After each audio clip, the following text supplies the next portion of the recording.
वज़ीर मुमलिकत बराए दाखिला तलाल चौधरी ने कहा है कि खैबर पख्तूनख्वा हुकूमत ने पुलिस के लिए गाड़ियां लेने से इनकार किया। अब कोई शहीद हुआ तो जिम्मेदारान पर कार्रवाई होगी। ये बार बार भी वज़ीर आला बदलते रहे लेकिन दहशतगर्दी के खिलाफ जंग नहीं रुकेगी। प्रेस कॉन्फ्रेंस में मजहबी जमात पर भी तनकीद की और कहा कि गजा मार्च करने वालों ने फलस्तीन के लिए एक मुतालबा भी नहीं किया। जो गाड़ियां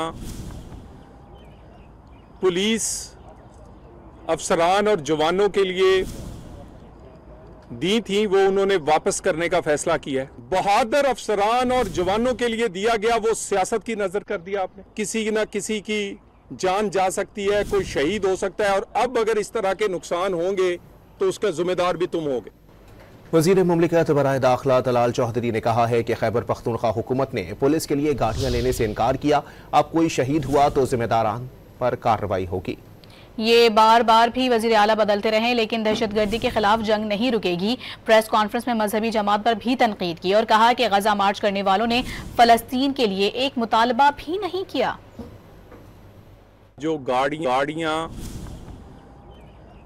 पुलिस अफसरान और जवानों के लिए दी थी वो उन्होंने वापस करने का फैसला किया है। बहादुर अफसरान और जवानों के लिए दिया गया वो सियासत की नजर कर दिया आपने। किसी न किसी की जान जा सकती है, कोई शहीद हो सकता है, और अब अगर इस तरह के नुकसान होंगे तो उसका जिम्मेदार भी तुम होगे।